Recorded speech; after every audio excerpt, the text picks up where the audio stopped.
एक चीज जो मैंने महसूस की है कि लोग हमेशा अपने आराम क्षेत्र यानी कंफर्ट जोन के अंदर ही लोगों को आकर्षित करते हैं। तुम जो ऊर्जा बाहर भेजते हो उसी के आधार पर लोग तुम्हारी जिंदगी में आते हैं। अगर तुम अपनी कमजोरी को खुलकर दिखाते हो या हर चीज के बारे में जल्दी विश्वास कर लेते हो तो ऐसे लोग स्वाभाविक रूप से तुम्हारी संवेदनशीलता का फायदा उठाने के लिए आकर्षित होते हैं। इसलिए सबसे पहले तुम्हें अपनी भावनात्मक ऊर्जा के बारे में जागरूक होना जरूरी है। तुम्हें यह समझना होगा कि तुम्हारी भावनात्मक स्थिति तुम्हारे अनुभवों को आकार देती है और तुम्हारी प्रतिक्रियाओं और फैसलों को सीधे प्रभावित करती है। जब तुम अपनी भावनाओं को देखते हो और उन्हें नियंत्रित करना सीखते हो तब तुम अपनी जिंदगी में गुणवत्ता वाले लोग आकर्षित करना शुरू कर देते हो। एक और सूक्ष्म बिंदु है कि लोग तभी अपने असली रूप दिखाते हैं जब तुम उन्हें गौर से देखते हो और उन पर दबाव नहीं डालते। तुम्हें हर बातचीत को एक खोज के रूप में लेना चाहिए, ना कि एक निर्णय के रूप में। जब तुम सहज और धैर्यवान होते हो तो तुम स्वाभाविक रूप से नोटिस कर पाते हो कि कोई व्यक्ति कितने स्थिर है, कितने अप्रत्याशित है और अपने कार्यों और शब्दों को किस तरह संरेखित करता है। ये समझ तुम्हें यह तय करने में मदद करती है कि किस इंसान को अपनी जिंदगी में शामिल करना है और किससे दूरी बनाए रखनी है।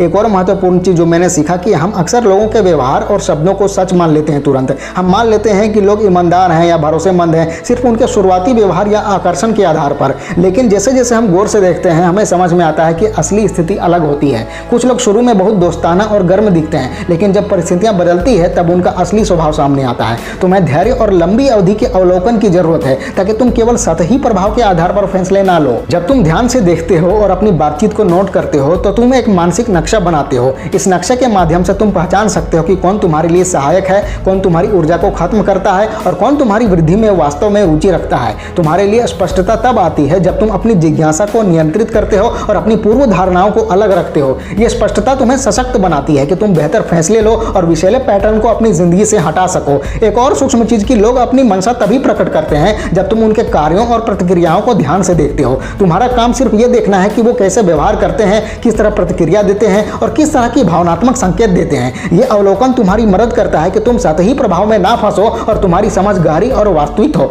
जब तुम गहरी समझ विकसित करते हो तुम आसानी से पहचान पाते हो कि कौन तुम्हारे लिए सकारात्मक प्रभाव है और कौन नकारात्मक। एक और महत्वपूर्ण पहलू है बातचीत का संतुलन। तुम्हारा उद्देश्य सिर्फ अपनी बात व्यक्त करना नहीं होना चाहिए बल्कि सामने वाले को वास्तव में समझना होना चाहिए। अगर तुम हर बातचीत में केवल अपनी बात कहते हो और ध्यान नहीं देते तो तुम बार बार चोट और गलतफहमियों को आमंत्रित करते हो। लेकिन जब तुम सक्रिय रूप से सुनते हो और अपनी ऊर्जा बचाते हो तुम्हें सूक्ष्म समझ मिलती है जो अन्यथा छूट जाती है। तुम धीरे धीरे पहचान पाते हो कि किस व्यक्ति की मंशा साफ है और किसके छिपे हुए इरादे हो सकते हैं। एक और पहलू कि जब तुम अपनी सीमाओं को स्पष्ट रूप से तय करते हो तुम अपनी जिंदगी में सम्मान और अखंडता बनाए रखते हो। सीमाएं सिर्फ दूसरों को रोकने के लिए नहीं होती बल्कि तुम्हारे आत्मसम्मान और सुरक्षा के लिए भी होती हैं। तुम्हारी सीमाएं तुम्हें स्पष्टता और आत्मविश्वास देती हैं कि किस व्यक्ति को तुम अपनी जिंदगी में शामिल करोगे और किसे नहीं। ये सीमाएं तुम्हारे अंदरूनी रडार की तरह काम करती हैं जो तुम्हें विषैले प्रभावों से बचाती हैं और सकारात्मक संबंधों को मजबूत करती हैं। एक और चीज लोग अक्सर अपनी मंशा अप्रत्यक्ष रूप से प्रकट करते हैं उनके छोटे छोटे संकेतों और सूक्ष्म कार्यों के माध्यम से।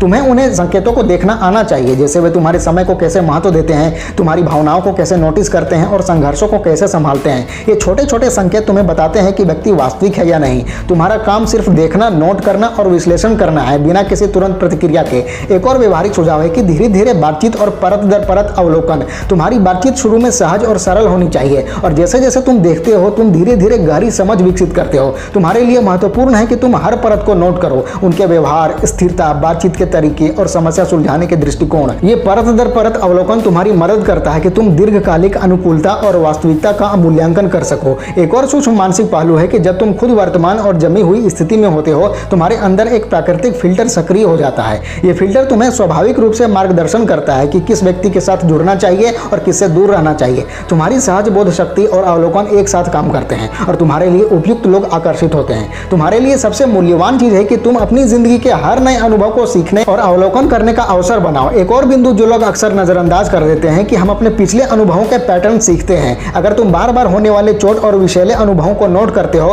तुम धीरे धीरे समझ जाते हो कि कौन से व्यवहार और संकेत चेतावनी के संकेत हैं। तुम्हारे लिए ये जानकारी अमूल्य होती है क्योंकि ये तुम्हें भविष्य के अनुभवों के लिए तैयार करती है। अपनी अवलोकन क्षमता और आत्म जागरूकता के माध्यम से तुम अपनी जिंदगी के फैसलों और संबंधों को सचेत रूप से आकार देते हो। लोग कभी कभी अपने शब्दों और कार्यों को जानबूझकर बदलते हैं ताकि वे तुम्हें भ्रमित कर सकें। तुम्हारा काम है कि तुम भ्रमित ना हो और सूक्ष्म संकेतों और पैटर्न पर ध्यान दो। तुम्हारे लिए स्पष्टता तब आती है जब तुम अपनी अवलोकन क्षमता और तर्क पर विश्वास करते हो और अपनी सहज बोध शक्ति को मार्गदर्शक बनाते हो। तुम धीरे धीरे नोटिस करते हो कि कौन तुम्हारे लिए भरोसेमंद है और कौन नहीं। एक और व्यवहारिक सलाह है कि अपने अवलोकनों को मानसिक रूप से या लिखकर रिकॉर्ड करो। तुम्हारे लिए लाभकारी है कि तुम तुम बातचीत के बाद मानसिक रूप से या डायरी के माध्यम से अपने अवलोकनों को नोट करो। तुम्हारे अवलोकन तुम्हें पैटर्न, विरोधाभास और व्यवहारिक जानकारी के रूप में फीडबैक देते हैं। और अंत में एक सबसे महत्वपूर्ण लेसन यह है कि तुम्हारे लिए वास्तविक लोग स्वाभाविक रूप से आकर्षित होंगे जब तुम अपने असली स्वरूप को बनाए रखोगे और अपनी ऊर्जा और ध्यान समझदारी से इस्तेमाल करोगे। तुम्हारे लिए महत्वपूर्ण है कि तुम अपनी भावनाओं और उत्साह को नियंत्रण में रखो, तुम्हारी पूर्व धारणाओं को अलग रखो और अवलोकन और समझ को मुख्य उपकरण बनाओ। तुम्हारे लिए दीर्घकालिक यानी लॉन्ग टर्म संतोष और अर्थपूर्ण संबंध तभी संभव है जब तुम लगातार अभ्यास के साथ वर्तमान क्षण में देखो और सुनो। अभ्यास शुरू में थोड़ा चुनौतीपूर्ण लग सकता है, लेकिन धीरे धीरे तुम्हारी आत्म जागरूकता, सहज बोध शक्ति और अवलोकन क्षमता विकसित हो जाती है। तुम बार बार होने वाली गलतियों से बचते हो, विषैले लोगों को पहचानते हो और अपनी जिंदगी के लिए वास्तव में उपयुक्त लोगों को आकर्षित करते हो।